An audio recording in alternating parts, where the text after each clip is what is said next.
Hi, I'm Colin Bell, and this is my presentation on classroom management and the first days of school.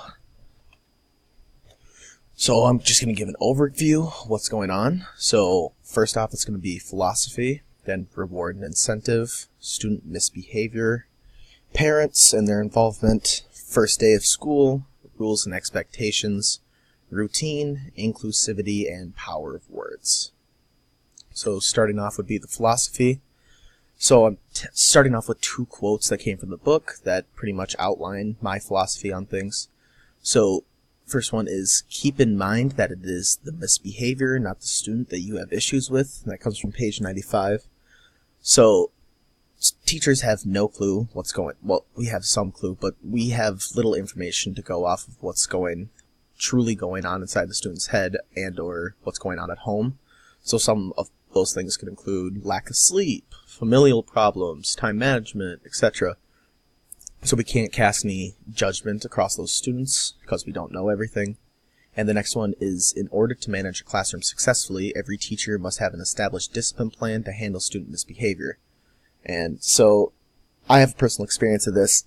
One of my teachers in high school completely gave up. He didn't care anymore. He didn't have any rules or expectations inside the classroom. He would hand out packets and go sit in his back office. No one knew what was going on. Everyone hated being there. Everyone else besides me liked being there. I hated it because the teacher didn't care. I wanted to be a teacher, and he's doing what I thought was an awful job and what most people would assume to be an awful job. Everyone else thought it was easy because they all got A's because he just didn't care anymore. And I'm just trying to be the exact opposite of what he was, because I don't want to have any other kid go through what I did. And philosophy continued. Relationships. That's one of my biggest pieces, that if there's trust and friendship between you and the students, that it's going to equal better student life.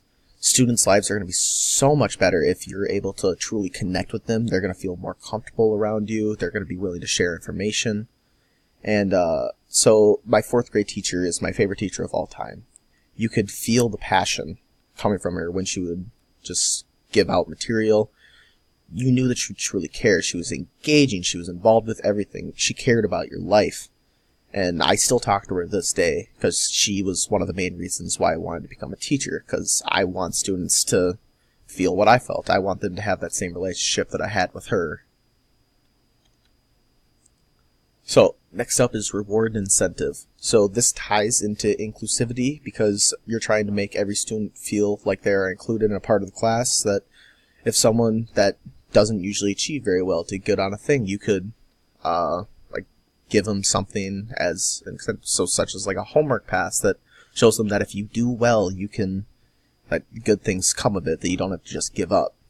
But you also have to understand that there's too much of a good thing, that I can't just be giving out homework passes every single time, because they're going to start expecting it and they're only going to do it for the homework pass rather than to better their lives. These are just things to encourage the behavior rather than just trying to shape it.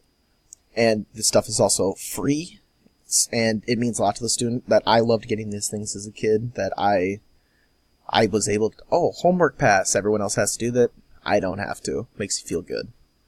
And it also makes students strive for achievement, that if they are, you do not want to use this to shape behavior. Children are not puppies, okay? You can't, if a puppy makes an accident in there, you use a reward incentive to try to get the behavior to stop or to get it to continue. You can't be doing that with children. That's just a little bit too much. So next up is student misbehavior. So I am definitely going to be using the look, because my mom is an expert.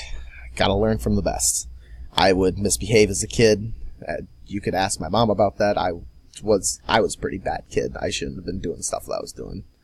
But when she gives you that look, you can just feel it throughout your entire body. It just just makes you shake. Especially when they use their middle name too. And another one of my beliefs is that calling the student out in front of everyone can make the situation worse, but you have to use your judgment on this. That if you're just teaching a lesson and the kid keeps on misbehaving, you call them out in front of everyone, they're going to feel ostracized, they won't want to participate, they're going to slowly feel like you just don't care about them. Then they're just going to start misbehaving more. You want to fix the misbehavior, not the child. So one of my pet peeves is when schools call kids problem children. They're not problem children. They're children with a problem, and you have to be fixing that problem, not the child. They're not problem children. They're children with a problem. Got to use person-first language. So misbehavior continued. So you have to be understanding. You don't know the whole story. We're never really going to know the whole story because we aren't those kids. And one of my favorite metaphors is the iceberg. So you can't see everything that's under the water, but you can see the stuff above it. But we can't judge how big the iceberg is or what the kid's going through based on stuff that we can see rather than stuff that we can't see. Not everything's at the surface. And building relationships to help prevent future misbehavior, that if you're building a relationship with your kids, they aren't going to misbehave. And consistency is key with enforcing rules. If there's no consistency, students are going to have a hard time trying to follow stuff because they don't know stuff that you're actually going to consider to be something that's bad or something that's not. If you aren't consistent, students won't achieve. They won't do good in the class. They're going to misbehave. And parents. So I believe in calls about performance, whether good or bad. You have to keep parents in the loop. You have to let them know what's going on in school. And also, again, another big thing, don't make inferences about the home life. I keep on reiterating this because I truly believe it. You can't make inferences about the home life. And schedule meetings if behavior is not fixed, that I'd be willing to sit down with the parents. And you also have to be open to parent schedules, that if need be, you can meet somewhere else. And there also has to be involvement in the class, or I would hope there could be involvement in the classroom. Having parents come, like, read a book, or they come help with a lesson. Kids love that. I loved it when my parents came into the classroom, like, they would help read books. I loved it, and I want other kids to have that feeling. So starting off with the first day of school, you have to set the stage. There has to be expectations and rules. I know I'm going to be doing this. It's one of my biggest things. And routines. So it has to be easy. It's easier to follow, or it's easier to flow throughout the day if the students know what to expect. That, say you're halfway throughout the year, you have no routine. Kids are going to be asking, teacher, what are we doing now? What are we going to be doing? If you have a routine at the start of the year and you really crack down on it, kids won't be asking that, or some will, okay, that's just inevitable, but it won't be like, oh, teacher, it's going to be like once in a great while. And very first day, especially with young kids, you have to model what you want done. It could be as mundane as standing in line when you're going to be leaving the classroom. You have to be modeling this because then the kids know what to do. And it's going to save so much time. Like, if you do this all the first day, yeah, it's very monotonous and it's going to suck, but it's going to save you so much time in the future. It's going to be so many, like, minutes that are slowly going to add up into hours that you could have been using for something else. And it's going to establish what is expected in the classroom. So the first day of school continued. One of my biggest beliefs is that you want to work with kids to make the rules in the class. Use your judgment too, but have them help you make the rules in the class. If they do that, I had this when I was a kid, and honestly, I was more willing to follow the rules because I believed that I had set the rules rather than the teacher kind of molding it to fit his rules. And then you can also add on to the list as the year goes.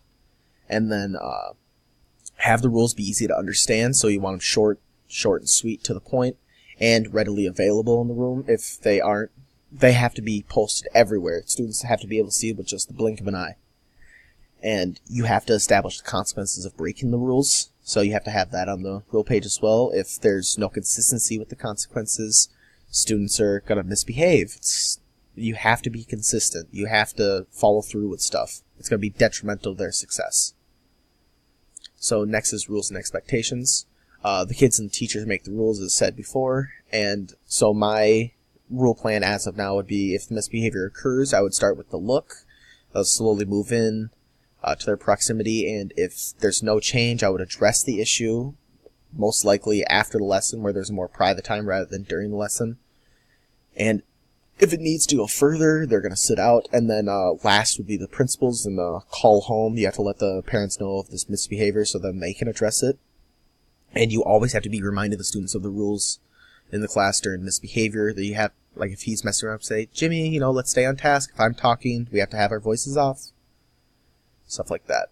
So the routine is you have to have the routine of the day printed out so the kids can know ahead of time what is expected. If you have it posted around that you have library at 10 o'clock, they know at 9:30 we're going to be getting close to going to the library. And you have to have rules such as when the teacher is talking, voices are off. Super simple, short, sweet, to the point.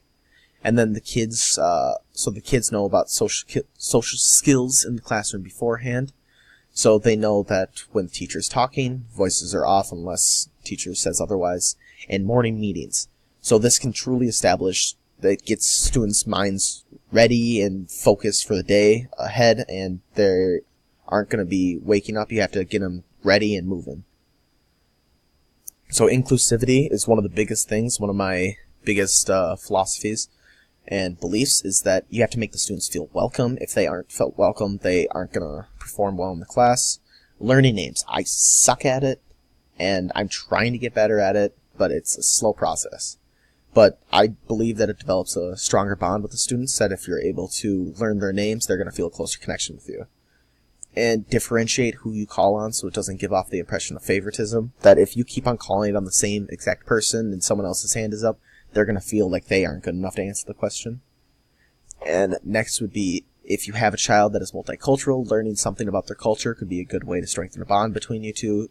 Say you have someone that is from Philippines, you could learn something about Philippine culture and teach it as a lesson inside of the class so they get some light shined on them. And last is the power of words. So you always have to think carefully about what you say, because if you say something that is destructive rather than building, it can just be detrimental to students' lives. So one of the quotes from the book was, "Let's have him move to the back row and just try mouthing the words." So this was taken during a choir sample. I don't think it's real, but it's just something from the book. But the way that that's put is just, it's destroying the student's confidence with his singing. That another way to put it would be like, "Hey, I see you're really passionate about singing. You should come to my office during one of these times and we can look at ways to further improve your singing." That's just being nice and just helpful rather than destructive. And lastly is being direct and understanding to what the student is feeling. So you have to feel what they're feeling, and if there's no trust in there, that's not going to happen. And this would be the end of my presentation.